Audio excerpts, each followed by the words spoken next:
What's kicking, everybody? We are back for another episode of Pickin Fights. I'm Keith, joined as always by my good friend Tom. Tom, how are you tonight, bro? I'm doing great, Keith. We are live again, getting the hang of it as we stumble through and as we stumble towards UFC 273. It's going to be an insane card full of jam-packed matchups, some very one-sided, others not. Hard to make money when you have guys who are minus 800 favorites. Excited to go through it with you, Keith. Excited to go through it with our new friend Joe. Well, my new friend, your old friend, and excited to get talking about it. Hey, Joe, how you doing today? Good, Tom. Appreciate you guys having me. I've been talking to Keith for a long time. We always talk fights here and there, and I'm really honored to be on the show, and I'm ready to get back into fights, man. A week off of fights doesn't do good for me, It doesn't do good for you guys, I'm sure, too. Yeah, it is nice to have a little bit of a hiatus, but after a while, those Saturdays get boring with no fights. I was trying to find something to do. But, we'll start as always.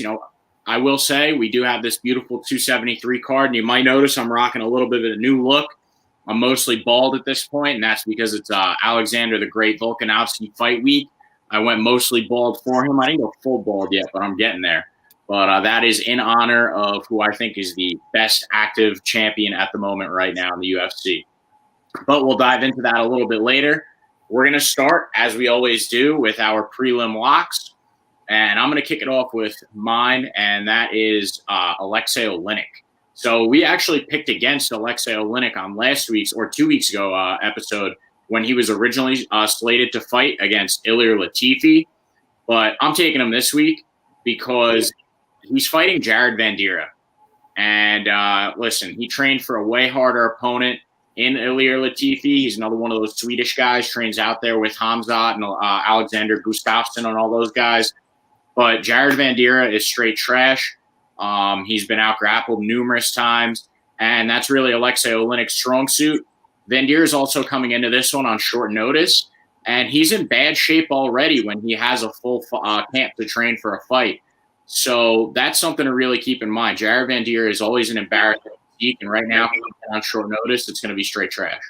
And, I do want to say this about Alexei Oleinik. While I do really think he's going to win this, we have picked against him because of his age in the past, but this matchup really favors him.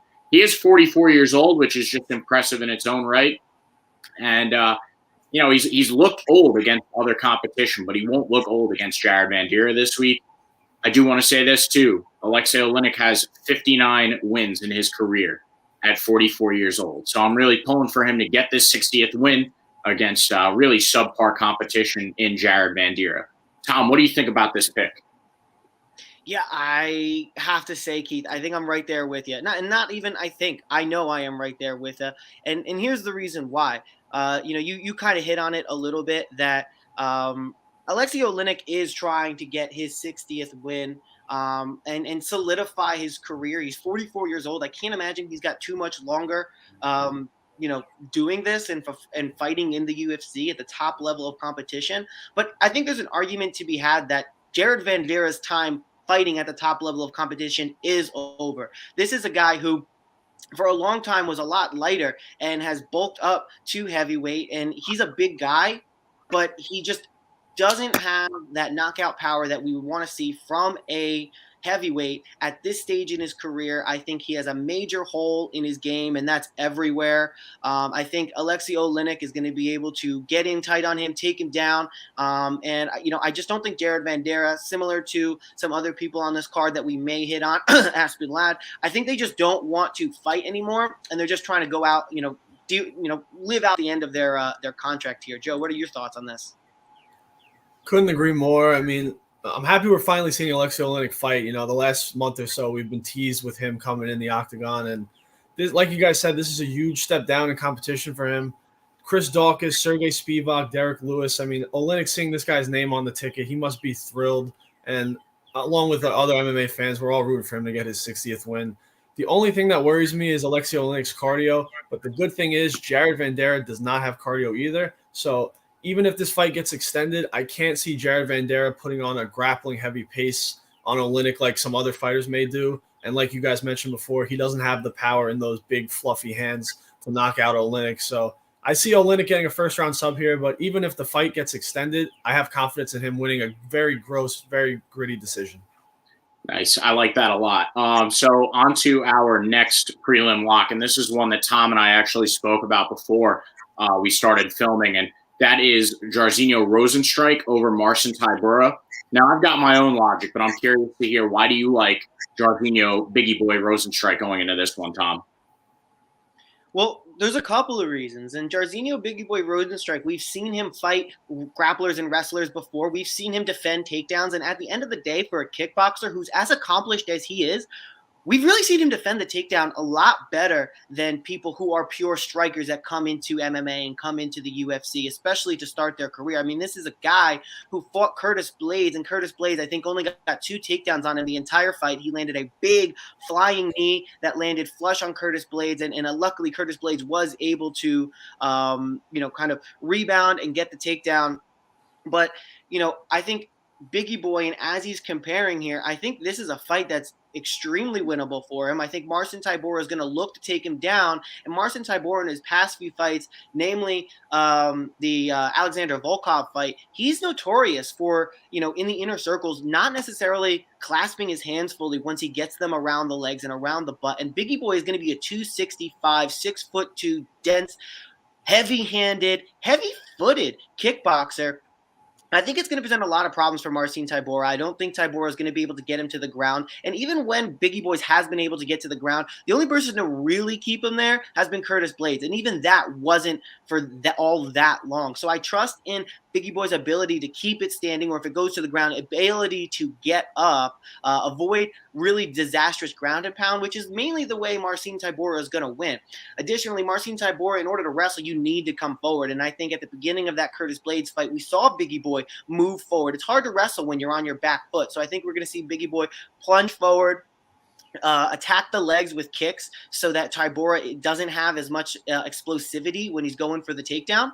And I think it's only a matter of time before Biggie Boy pieces him up. And, we saw Jairzinho Rozenstruik lose a fight, the first round, the second round, and 4 minutes and 30 seconds of the 5th round, until he landed one punch on Alistair Overeem that basically made half of Alistair's lip divorce the other half, because those were split. I mean, it was split in an extremely disgusting fashion. It was one of the most gruesome injuries I've seen in the UFC. I mean, you had a guy whose eye literally fell out and a finger was lost. But I'd put Alistair Overeem and getting his lip split right up there with the best of them. So I'm not going to, I'm making sure that I'm going with Biggie Boy here against the guy in Marcin Tybura who can get hit and really doesn't have an advantage in many places this fight that I think it's going to end up. Yeah, there is something I do want to mention as well. And Jairzinho Rozenstruik, I mean, I'm not like a super superstitious guy. I'm a little stitious, but Jairzinho Rozenstruik goes win-loss, win-loss, win-loss, win-loss, and he's coming off of a loss right now. So that really bodes well for the pattern that he follows in terms of his career. And so, that's why I'm rolling with Jairzinho Rozenstruik. I'm a little bit superstitious, and so I do like the trends. I do follow the trends, and I think that that's a really important one to look at here. Joe, what do you think about that pick? And then after that, lead us into one of your prelim locks. I like this fight a lot, actually, and I'm going to pick Biggie Boy as well. My problem with Marcin Tybura is that he's a very well-rounded fighter, but he's not great at anything. And I think to be Biggie Boy, you have to be, overwhelming on the feet. You have to have great movement, great footwork like Cyril Gane, or you have to just be a dominant wrestler with, a great top game like Curtis Blaydes. And Curtis Blaydes couldn't even, show that part of his game in his last fight against Jairzinho. And he didn't have to show it against Chris Daukaus either, but that's another story. But I think the main thing here is that Marcin Tybura is not going to be fast enough to get away from Biggie Boy's death touch, and he's not going to be, strong enough and impose his will enough to dominate him throughout 3 rounds. And I don't know if Jairzinho finds a finish here, but Tybura is hittable, like you guys mentioned, and I think if he gets touched once, he's going to go down and he's not going to get up. So what's your next prelim lock for us, Joe? So my prelim lock, these were interesting because these prelims, like you guys mentioned before, Tom said we got minus 800 favorites across the board here, and on the main card especially. But if you look at the prelims, there's not a lot of big favorites. There's a lot of, pick'em fights and a lot of, slight to moderate favorites. So I'm going to go with Vince Pichel here over Marco Madsen. And I think this could also be a sleeper fight on the early card for some people that may not know these two fighters enough. But we got a 39-year-old Vince Pichel going up against 37-year-old Marco Madsen. For those who don't know, Marco Madsen is an Olympian wrestler. Great wrestler, great takedowns. And to be honest, so far in the UFC, I think I've been sold a false bill of goods with him, because I watched his fight against Clay Guida and he didn't look like an Olympic wrestler to me. And I know that Clay Guida, brings not the best out of people in certain fights, but I don't think Marco Madsen is as dangerous as they made him coming into MMA. And I really like how Vince Pichel has looked in his sort of career resurgence over the last few years. One thing I like about Vince Pichel is his gas tank. I know he could go late in the third round. He looked really good against Austin Hubbard, put it on him in the third round, fought with a lot of urgency. Same thing with Jim Miller. Jim Miller had him in a couple tight submissions, and Vince Pichel was able to get out of those and even out-grapple Jim Miller to a decision win.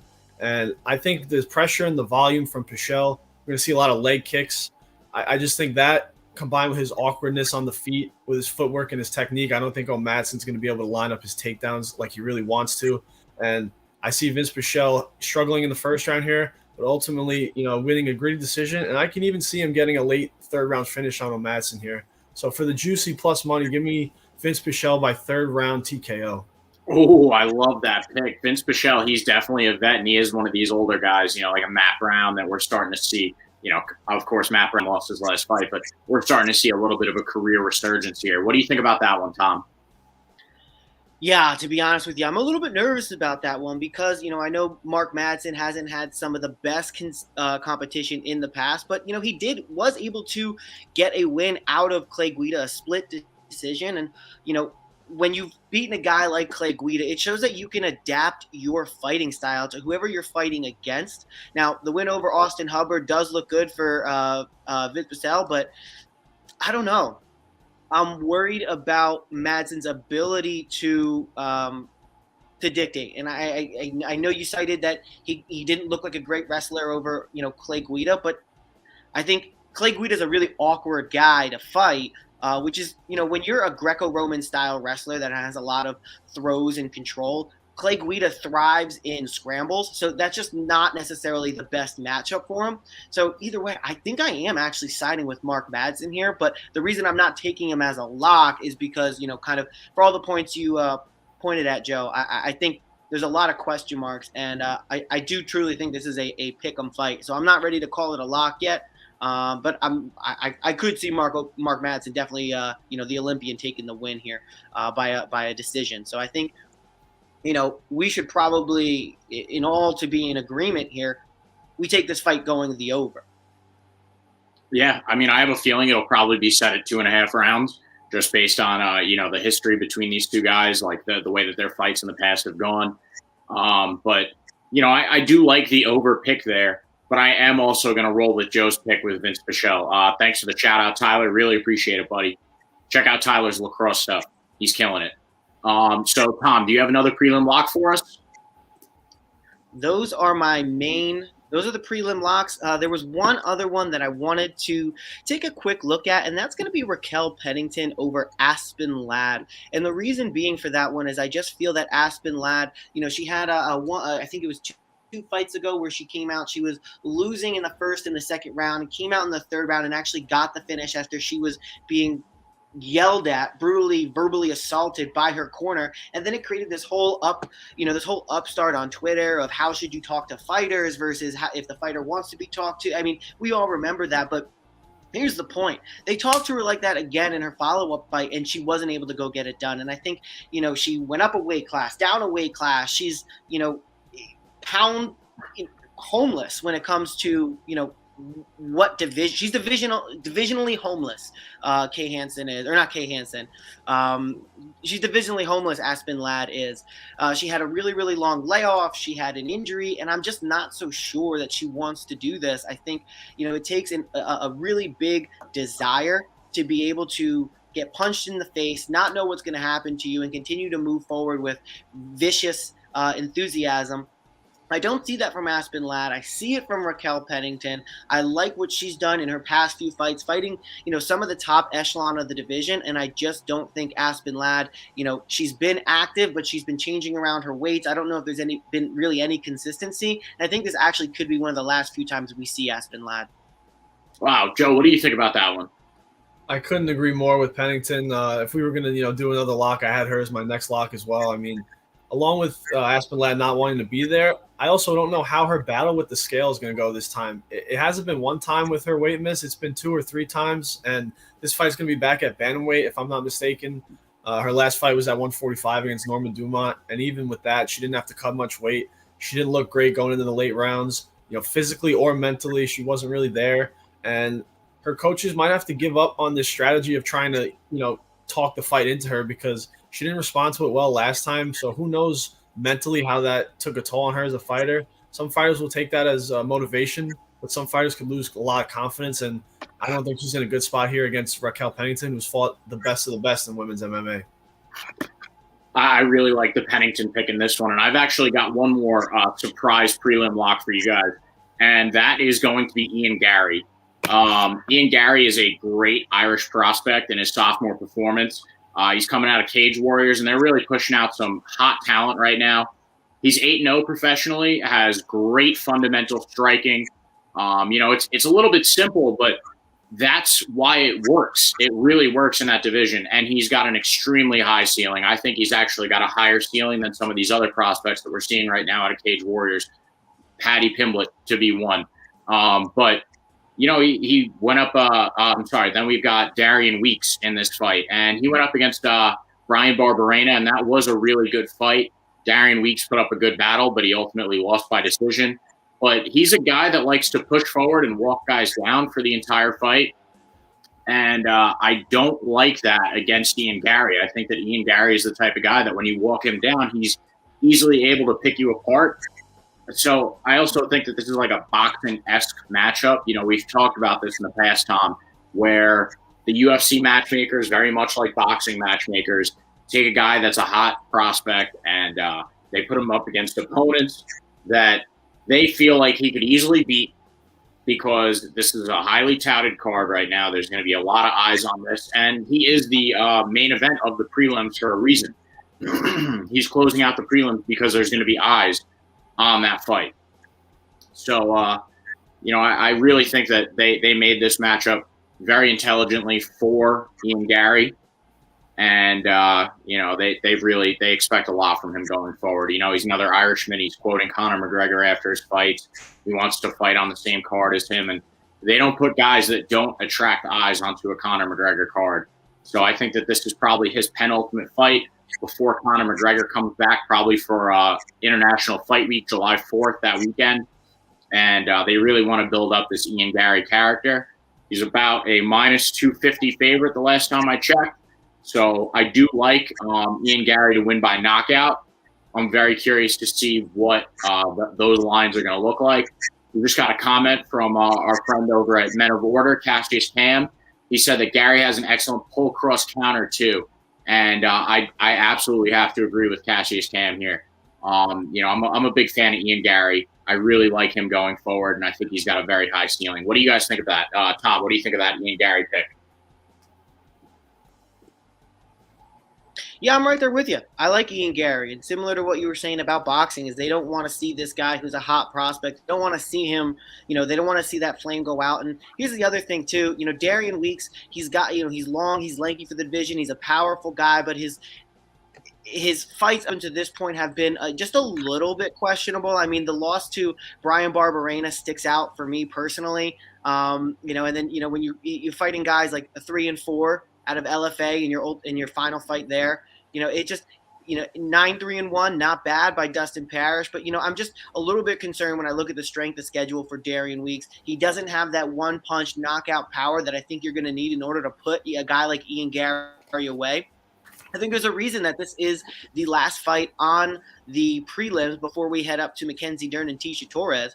I'm right there with you. I think the UFC wants Ian Garry. I think, Ireland wants Ian Gary. There's a lot of really good fighters coming out of the UK right now. I think, a couple months ago or a year ago, we were all the hype train was all over the Dagestanis and the Dagestani influx. There's still that. There's the Georgian influx, and I think we also have to be prepared for the UK fighters. Basically, the entire world is leveling up, and the United States is just middling.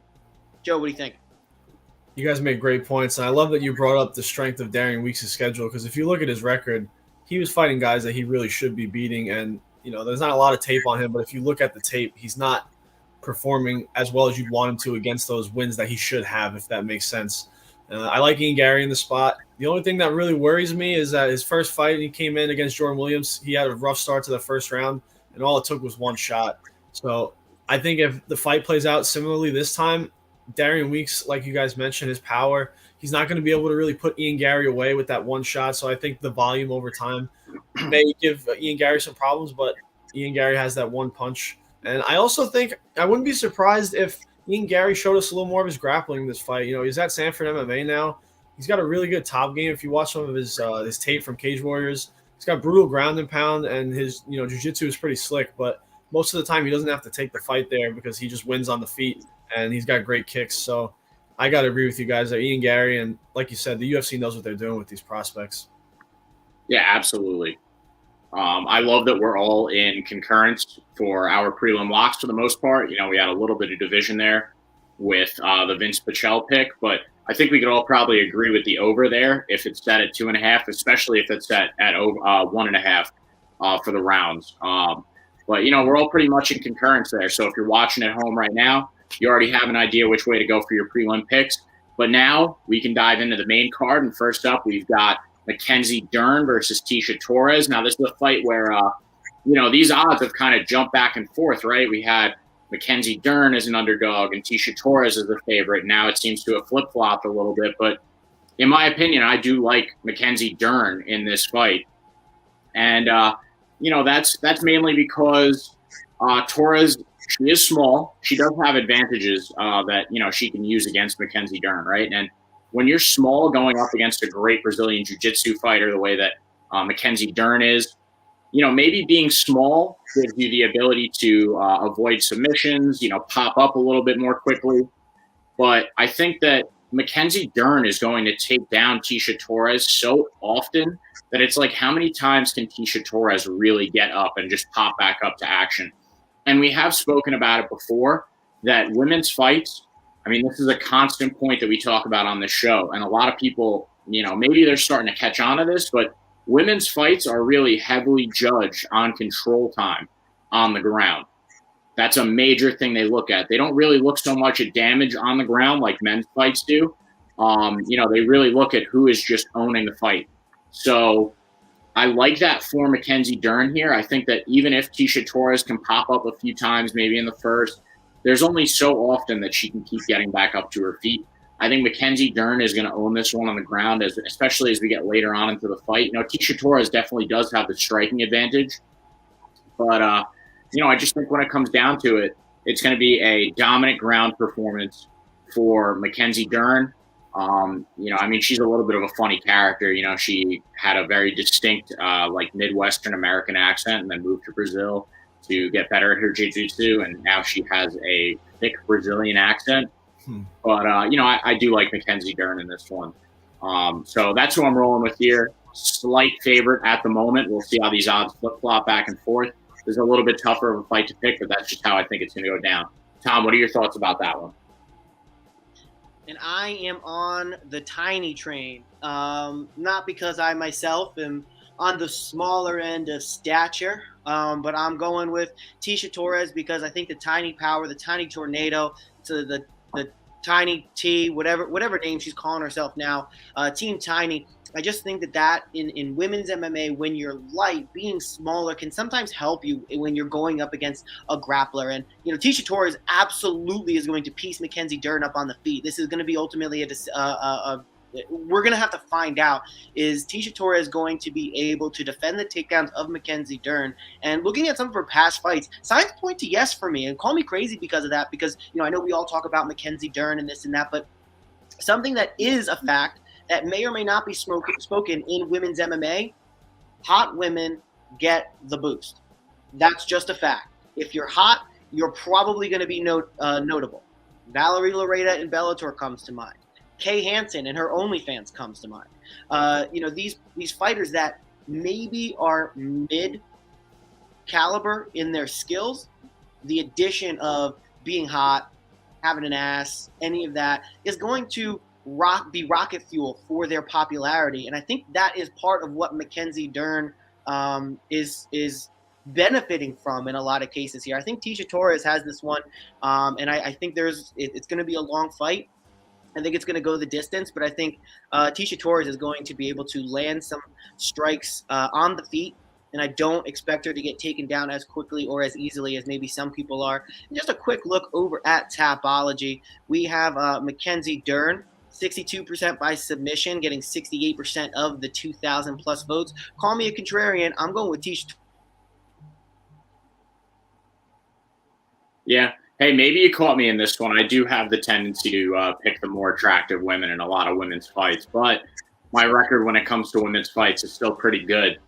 But I do agree with the people over at Tapology. I do think that Mackenzie Dern is actually going to be able to lock up a choke late into the fight, if that's the way that she does it by submission. But potentially the more likely outcome is to win by decision, just based on the control time. Joe, what do you think about this one? Who do you have here? This one's really tough, man. Before I give my pick, I just want to lay out, how I feel about the fight. I think this was great matchmaking on the UFC's part. Mackenzie Dern got hyped up a lot based on her jiu-jitsu and her looks, like you guys mentioned. And, I don't want to say they fed her to the sharks too early, but I think a lot of people underlooked Marina Rodriguez, and, Mackenzie Dern paid the price for that. So when I look at this fight, the one concern I have for Mackenzie Dern is that I don't know if her wrestling is going to be good enough to dominate the fight in that way and get her takedowns, because she's not like a Charles Oliveira grappler where she doesn't have to be on the ground to get her submissions. She's not taking backs and making submissions from the clinch like that. She's going to have to get the fight down, and I just don't know how many times she's going to get Tecia Torres down.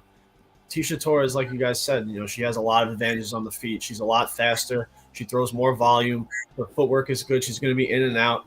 And like Raquel Pennington on this card, Tecia Torres, her resume and her career, it kind of reminds me of Pennington. She's losing to the who's who in women's MMA. Rose Namajunas, Joanna, Zhang Wei Li. Like, these are the best women's fighters we've maybe ever seen, besides from Amanda Nunes and a couple other names I didn't mention. But that's what it comes down to for me. If Mackenzie Dern could get takedowns and get to the positions where she's, has major advantages, the fight could be over in seconds. But I don't think she could do that well enough to win the fight. So I'm going to pick Tecia Torres by a 29-28 decision. We'll see, guys, because Mackenzie Dern hasn't really had that step up in competition just yet the way that Tecia Torres has. And I do believe that Tecia Torres is just going to be a stepping stone for Mackenzie Dern to get to that next level. I don't believe she'll ever be a champion in the strawweight division, but I do see Tecia Torres being, hey, look, Tecia Torres has a great resume. She's losing to everybody that's great. And, I think that she'll end up being a lifelong gatekeeper in this division, but Mackenzie Dern is going to break that gate down. So with all that being said, we're going to dive into the meat of this main card, right? There's 4 fights on this main card, but 3 of them are some of the most highly touted fights that we're going to see all year. And to open up that meat of this main card, we've actually got Gilbert Burns versus Khamzat Chimaev. And this is one of the most talked about fights of the year so far. And I'm going to go with the controversial pick. And that's because I like to make money, and I like the odds on my boy Gilbert Burns here. I mean, the dude is 20-4. I don't actually know if he's going to win here. I'm just going to preface all this by saying that I think that this is more likely Khamzat's fight to lose. All right, make your faces, but I think that this is more likely Khamzat's fight to lose. But at plus 440 currently, and it's going to keep moving, Gilbert Burns presents huge, massive value for this fight. Plus I got to pick at least one of the underdogs going into these 3 meaty fights. I think, something to really keep an eye on. Not only is Gilbert Burns 20-4, but he gave Kamaru Usman one of his toughest fights despite how short it was, he really gave it to Kamaru on the feet. He was on his back at one point after Kamaru dropped him, but Kamaru allowed the fight to get back up to the feet because he knew that Gilbert Burns is not to be trifled with on the ground. I don't see that a way that Khamzat, manhandles Gilbert Burns the way that he did with guys like Li Jingliang, picking him up, screaming at Dana White. I don't think that that's going to happen. I definitely think that this is going to be Khamzat's most competitive fight of his career. It's a massive step up in competition.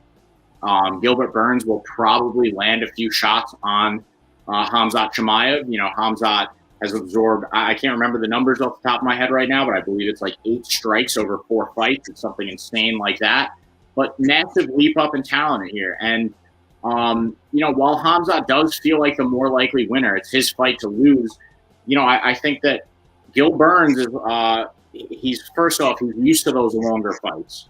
He's been in 5-round or he's been in long fights that have gone to decision. And then another thing to look at with Khamzat too is Khamzat has never really absorbed a hard shot on his chin the way that Gilbert Burns can deliver them. And, when you get your first real hard punch to the face, it can be shocking for you. And it could potentially put Khamzat Chimaev into a position that he's never been in before where, whoa, what just happened to me? I don't think that Burns, a lot of people are talking about Gil Burns as Brazilian Jiu-Jitsu, and I don't think that he's going to submit Khamzat. Khamzat's way too good on the ground. But I think that Jiu-Jitsu is going to keep him competitive enough where, maybe he won't give up his back. It's a tough one, but I do like the plus 440 money on Gilbert Burns.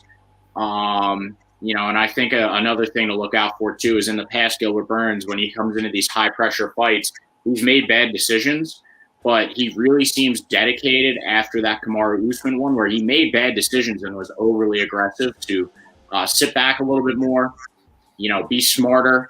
And I think that we'll see a more intelligent Gilbert Burns that isn't super aggressive.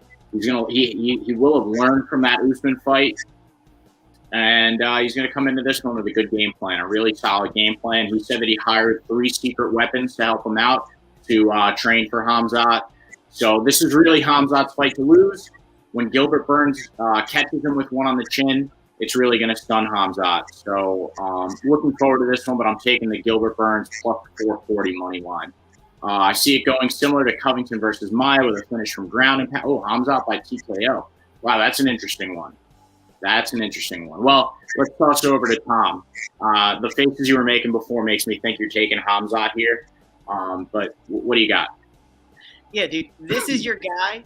This is your guy who's beating Khamzat. 13, 14, 15, 16, 17, 18, 19, shuffle. 1, 2. Yeah. That is Khamzat with those half rep push-ups. I watched the whole 15 minutes of hell story by MMA Junkie on YouTube, and that was part of it. So shout out MMA Junkie. But I was watching his training, and everyone talks about how crazy Khamzat trains, and he does this and he does that, and he has a crazy gas tank. I'm sorry, Gil. Maybe if that wasn't the case, maybe if that wasn't who you were fighting, I would go, yeah, this is a phenomenal training camp. But I wasn't blown away by Gilbert's training from that 15 minutes of hell video. And at the end of the day, if you're going to make a video like that, I have to expect that you're going to go to the 9th and make it look like you're training hard, unless part of the idea here is to make it not seem like he's training that hard and maybe lacks Khamzat. But I don't think there is any lacking Khamzat. And at the end of the day, I watched Gilbert Burns' last few fights. Stephen Thompson is nothing compared to Khamzat Chimaev. I mean, striking-wise, yeah, much more technical, but I think Khamzat has the power advantage.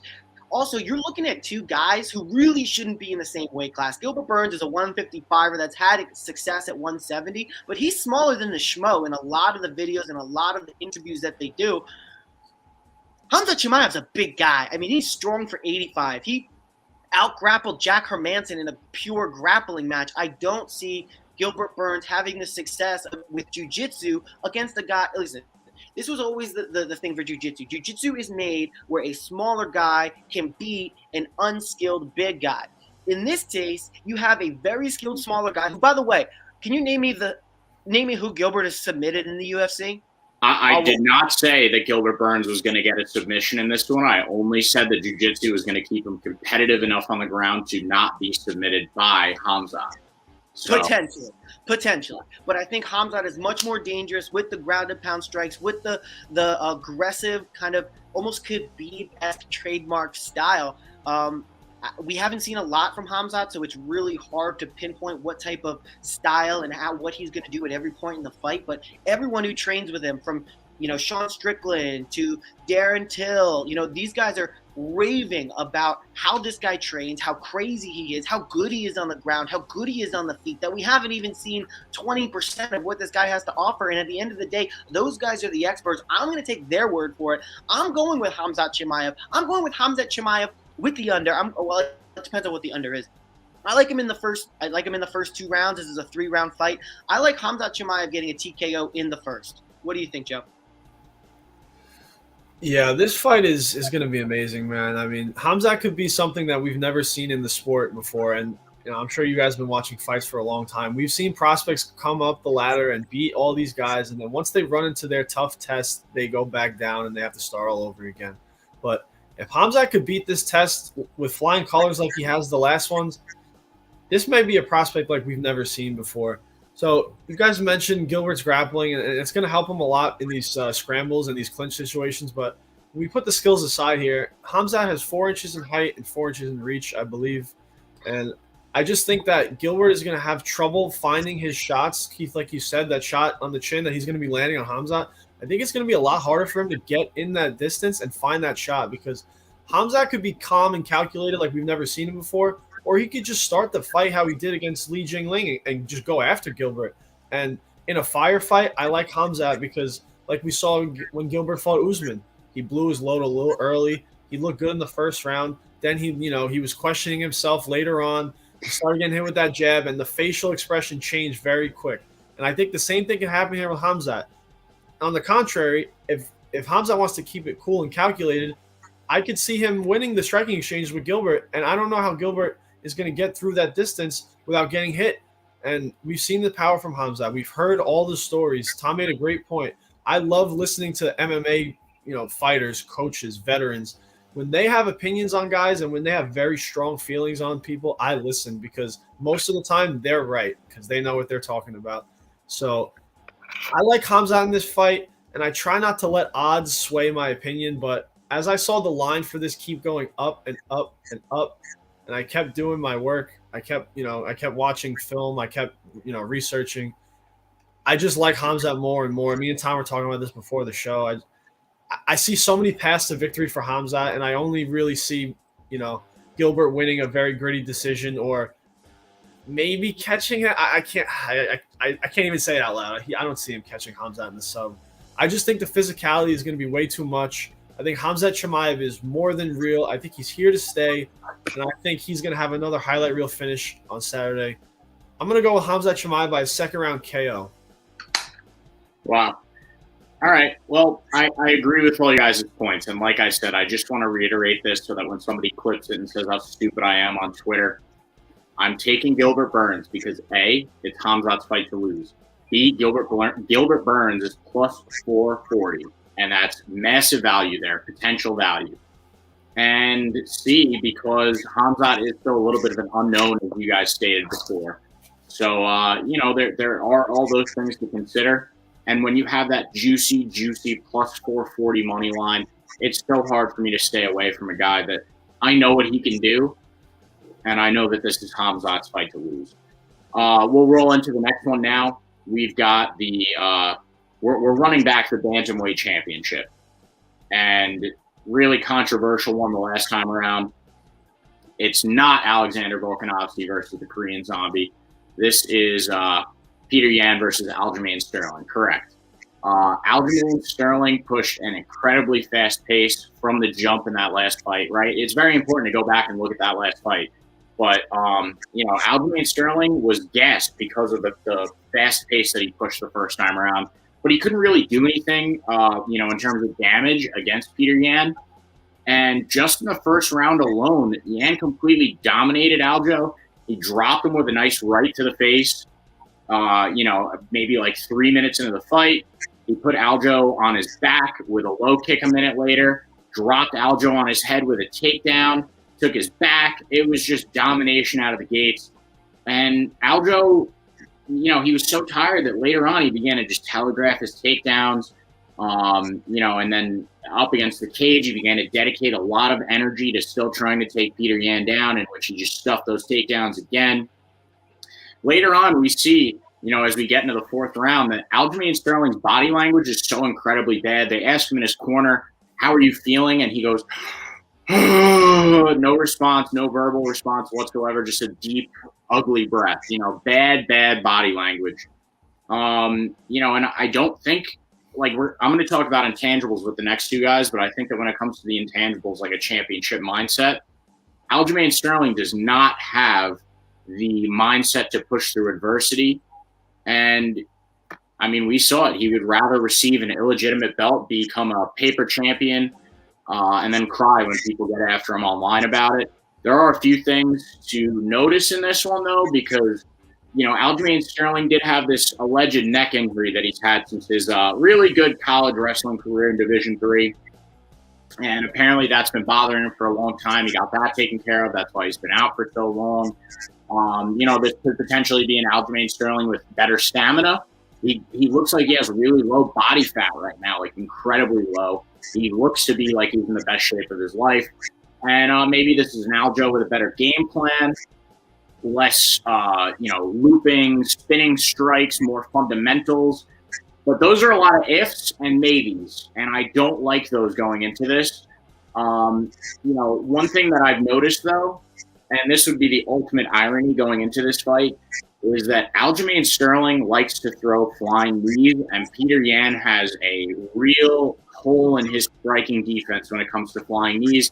We not only saw this against Aljamain Sterling, but in Petr Yan's most recent fight against. Here's Aljo's flying knee that connects on the side of Petr Yan's head. Yeah, against Corey Sandhagen. Corey Sandhagen threw a lot of those flying knees as well, and they made contact with Petr Yan. I just think it would be the ultimate irony, and it would really fit such a storyline the way that sports do, if somehow Aljamain Sterling could end that fight, this upcoming fight, with a flying knee. But Petr Yan is not a guy that we've ever seen get slept. But Petr Yan is going into my parlay for the weekend. And if you want to find that, it's going to be on pickinwinners.org. Probably the Friday going into the fight, or potentially Saturday morning. Keep an eye out there. We'll be posting about it on our Instagram and our Twitter.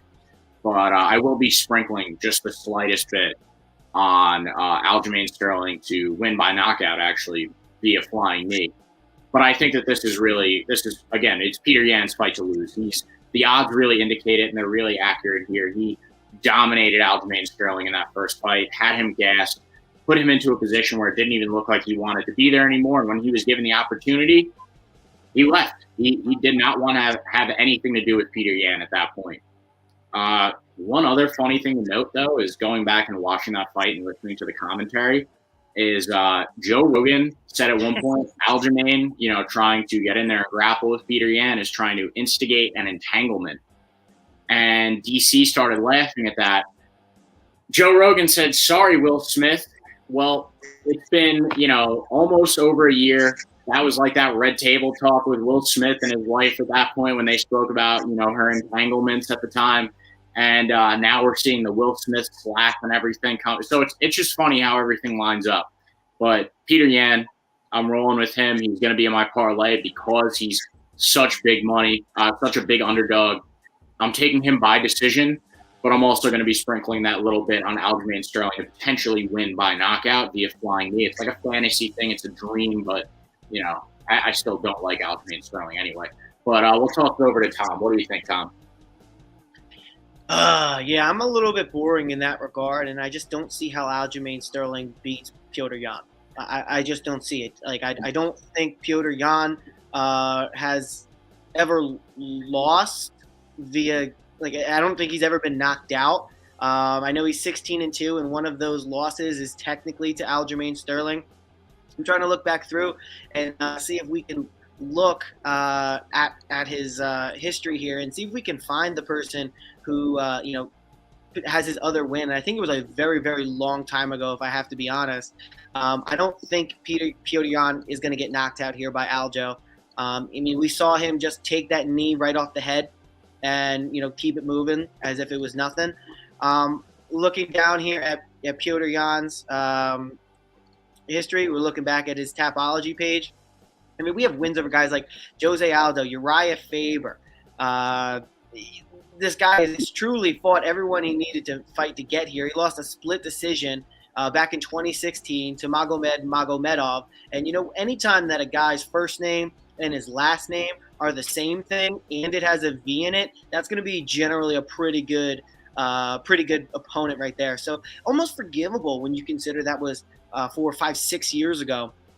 I don't see Petr Yan being knocked out. He's never been knocked out up until this point. I don't think Aljo is going to be the one to do it. Now, a lot of people are bringing up the point with Aljamain Sterling and the fact that, the neck had, issues with him training and impacts on his cardio. At the end of the day, he did kind of come out too fast and too furious, and he may come out a little bit more reserved, but I don't know if that's going to help him because at the end of the day, Yan is just so well-versed. Yan is in seemingly the best condition of his life. Yan is motivated. Yan's coming in there without a camp, and he said, basically to Henry Cejudo or whoever else wants to be in his quarter, just don't yell stupid shit at me. And, basically I will have nothing to worry about. So just get me my ice and get me my water, I think was his exact quote. But push come to shove, I like Petr Yan here. I see this one being a decision because I think Aljo, the neck surgery, I don't fault him for having it.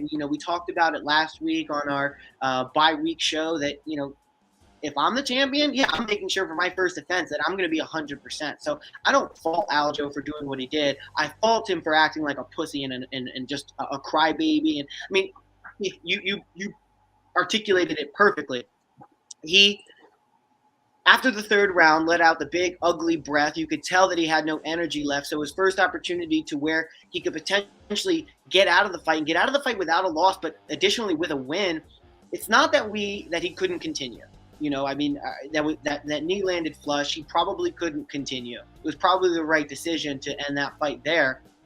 But the rolling around and, oh, coach, help me walk. And that is where you deserve the Oscar. If he had said, gotten legitimately checked out by the doctor and legitimately couldn't continue, no one's going to fault you there. And then to turn around and be like, hey, listen, I did out of a neck thing. I want to be 100% for my first title defense. No one's going to fault you on that because these aren't things that you choose. But at the end of the day, what he did choose is to turn heel and to, try to be, he had a couple different character turns in this arc of him being champion, where at first he was like, hey, I don't want it. I have the belt, but I want to run it back. I want to earn it. Then he went to gloating about something that he potentially didn't earn. And then he went to defending what he didn't earn. It was just a very hodgepodge of ideas and ways to approach it. I would have wished he just picked one and went with it, because at least then we could trust and be like, that's who he is, or that's who he's trying to be, a la Colby Covington. I don't like Aljo's approach to it. I don't like his skill set against Petr's, but don't sleep on Aljo because he is a phenomenal talent, and you don't get to be, what is he? You don't get to be 15-1 or 19-3, be even the interim or the paper champ without having some legitimate skill set behind you. So I'm going with Petr Yan here, and I just don't see how Aljo gets it done. Yeah, Joe, what are your thoughts on this one? Yeah, I hate to bring the same point up again, but I'm taking Petr Yan too. But when we look at Aljamain, I think because of all the the charades and what happened in his last fight, that people are kind of discrediting what he did to get here, and more importantly, who he beat to get here. We just saw Petr Yan fight Corey Sandhagen in one of the best fights I've seen in a long time. I think it was a little less competitive than people want to make it, but Sandhagen still fought a great 5 rounds, and Aljamain backpacked that guy and put him to sleep in a minute and a half. So I just think before I'm going to talk about Yan a lot here, but before I do that, I want to give Aljamain his credit. He's fought some great competition. He's looked dominant at points, and I think he shouldn't be overlooked here. With that being said, I think Petr Yan is one of the best fighters in the world, pound for pound. I'm not sure where he is on the list right now, but it wouldn't surprise me if he was top 3 or top 2, in the end of his career or when he becomes a champion again. I just think that he really has no weaknesses wherever you look at his game. He's a very cerebral fighter. A lot of people like to say he's a slow starter, but I just think that the first and the second round, he's downloading data. He's waiting to see what you're throwing at him. A lot of times you'll notice he comes in the pocket with a very high guard, and he kind of like forces his opponents to throw what they have at him. So he comes in with his high guard, and they start throwing all their stuff, and it's like none of it's landing. He's parrying all these shots, not doing damage. So Jan's just downloading this, and he's saying, I know where I'm going to attack you when you do this the next time, and he's just getting better and better throughout the fight. And we saw that last time. Jan got better by the round, and Aljamain just declined minute by minute. I think this fight will be more competitive for longer than the last fight. The first round of the last fight was very competitive, and then Aljo started to gas out really quickly. I think he'll come in here with a better approach, better measured with his striking and with his output. But I just think that Jan carries his power throughout the whole fight. We saw it in the first fight with him. He dropped him in the first round. He dropped him in the third round, I believe it was, multiple times. And I just think that even if Aljamain conserves his gas tank and can go to the wrestling late, I don't see Petr Yan making that big mistake and giving up his back or giving up a limb to Aljamain on the ground. I've seen Petr Yan fight. I don't think I just don't think that he's going to make that big mistake, especially in this fight with the stakes this high. The history with Aljamain and knowing that he has to beat him to solidify himself as the real champion and to just move on in his career and continue to have many title defenses, which I believe he will. I think he's one of the best fighters in the world. I think he's going to show us that this Saturday, and I got Petr Yan winning. I could see a late finish again, but I got to agree with Tom. I think that it's going to be a decision because I don't see Aljamain really, showing all his cards in the first round or 2 rounds like he did last time. And Aljamain's a tough guy, even though he's been finished a couple times before. He's very tough. So I'm going to go Petr Yan by decision, and that would definitely be a very confident pick of mine if I were to put it in a parlay or, good luck betting that on minus 450, whatever it is, if you want to do that. But I wish we could have got him at minus 115 like the first fight. That'd be nice. Yeah, well, I did have him at minus 115 the first time around, and I remember when that knee came, and I was just like, dude, Aljo, get up. Come on, fight, because you already know who has it in the bag at that point, just based on everything that we spoke about. But, yeah, maybe Aljo is a sneaky pick here. I think the main things it comes down to is the toughness, the cardio, and the game plan. Just don't be stupid again, and maybe you have it. So I do think that Aljo is a worthy underdog to throw money on here. We had someone say before that, potential submission.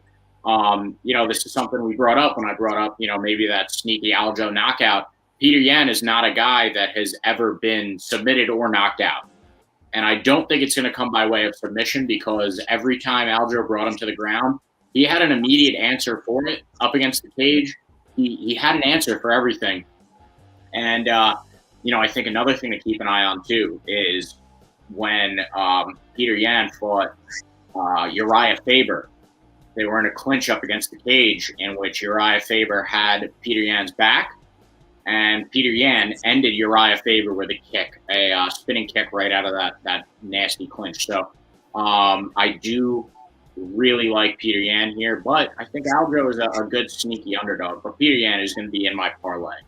So now we're going to move on to the main event, and I'm so excited for this one.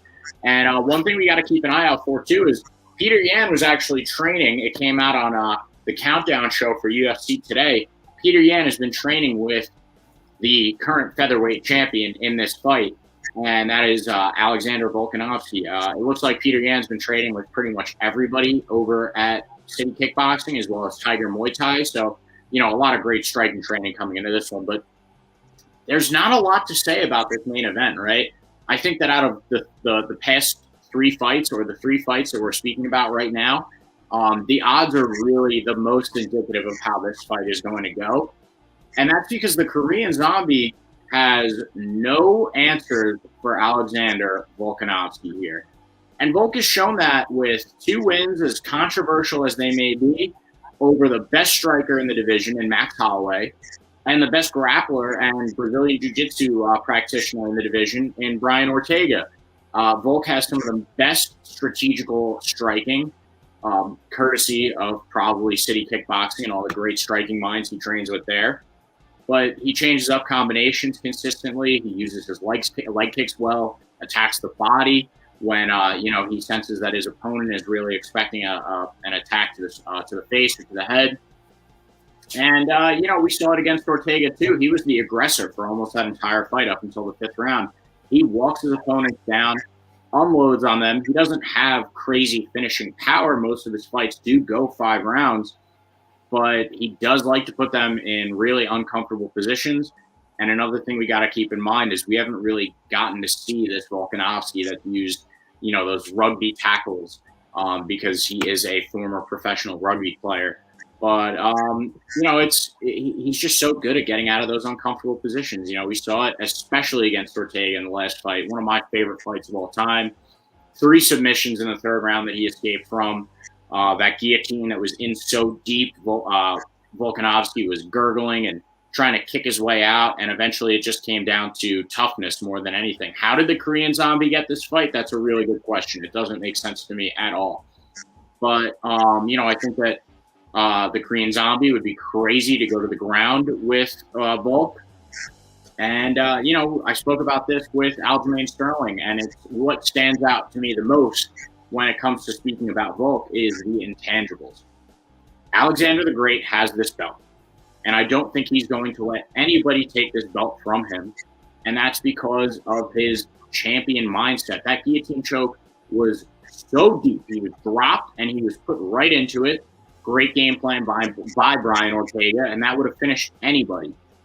But instead, Volk, he's just got such a true champion mindset and refused to tap for all 3 of those chokes. He doesn't give up. And I really think that despite the fact that Volk is such a heavy underdog, you're going to see a lot of rich people out there that can afford to throw like $100,000 on a single fight. And I think that you're going to see a lot of those people throw a lot of money onto Volkanovski here, and they're going to come out profitable. So I can't imagine that the other 2 men on this show are going to pick any differently than me here, but I'm curious to find out if they do. Tom, what's your take on this fight? Our good friend Cam, I'd like to thank him for watching along for most of the show here. He brought up a really good point that he thinks Volk finally gets that highlight reel finish. This is something that Volkanovski was really going for and had been vocal about going for against Brian Ortega. And I think it's of particular interest to note that, before this fight, the Korean Zombie actually declined. He's been working everybody works their entire career for a title shot. And TKZ actually declined this bout when it was scheduled for March because he was too injured to fight, instead deciding to take it, 3 weeks later than it was originally scheduled. So you're too injured 3 weeks or 4 weeks prior, but now you're good to go. I think that is going to lend itself very nicely to, Alexander Volkanovski and his quest to get that highlight reel finish. And ultimately, I don't think there's anything that Volk does that the Zombie does better. I think he's a really, really solid grappler, well-versed. We haven't seen Volk in a lot of situations where he's been in too much trouble, aside from Brian Ortega on the ground. And he was able to get out of that miraculously. I don't know if TKZ has anything for Volk that Brian Ortega didn't. We saw, MMA math. Brian Ortega dismantles the Korean Zombie. I know that was a bad showing for the Korean Zombie, and he had a decent layoff before that coming out of the Korean military. But at the end of the day, I just don't see how Volkanovski loses this fight, which maybe means you should throw a little bit on the Korean Zombie. You might make a little bit of money, and a lot of times when there is, let me just say this: I don't think there's a high chance that Volkanovski, that Petr Yan, and Khamzat Chimaev win. I think one of those 3 gentlemen loses.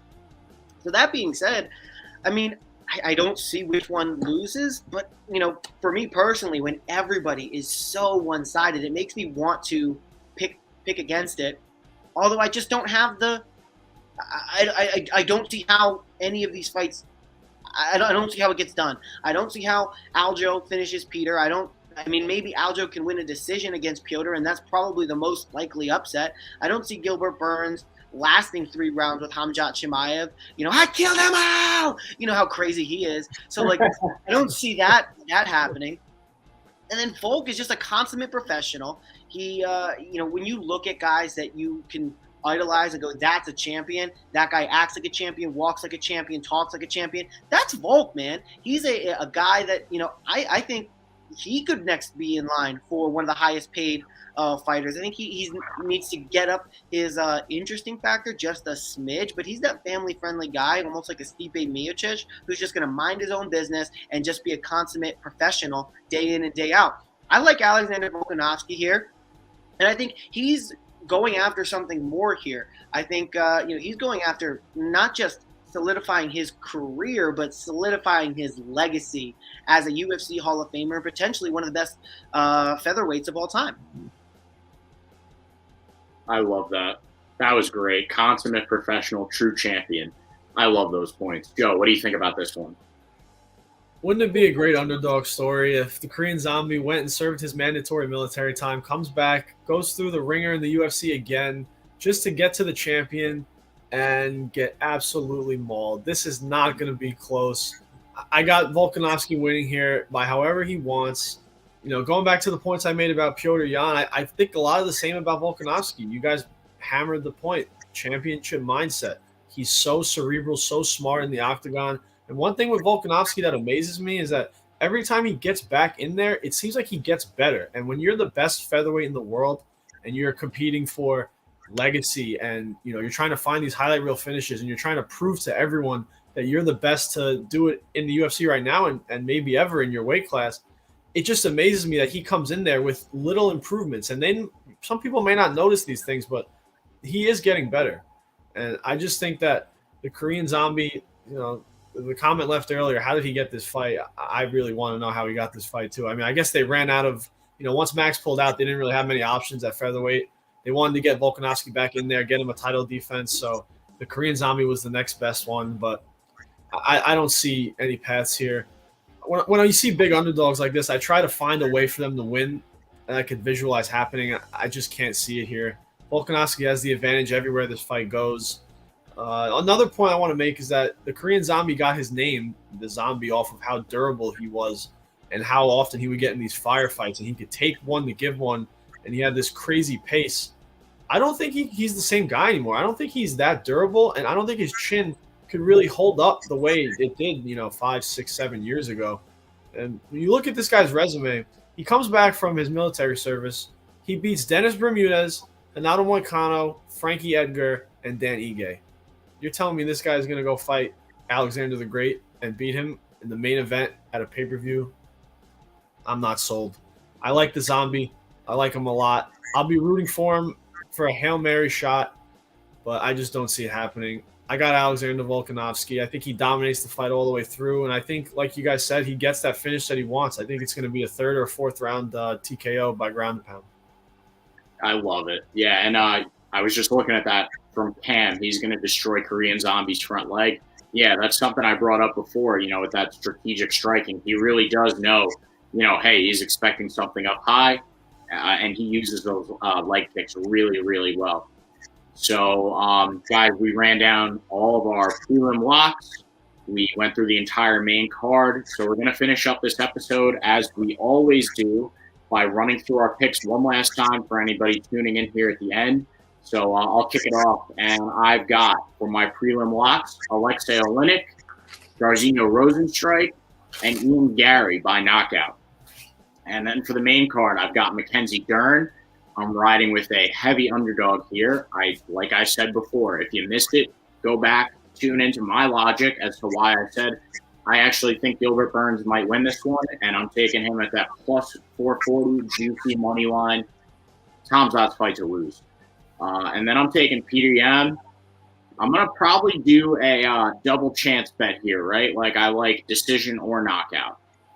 And then I'm also going to take Alexander Volkanovski, potentially a double chance bet here, decision or knockout. Tom, run down your picks one more time for us. Yes, sir. So I am going with Alexei Oleinik over Jared Vanderaa. I like that one to finish by sub. I am actually going Raquel Pennington over Aspen Ladd. I like that one to finish by decision. And I'm going Jairzinho Biggie Boy Rosenstrike over Marcin Tybura. I think Biggie Boy may have one of the best nicknames in the UFC, MMA at large. As we move into the main card here, I'm going to go Ian Gary over Darian Weeks. I'm going Tecia Torres over Mackenzie Dern. That one's definitely going to be a decision. I like the finish on the Ian Gary versus Darian Weeks fight.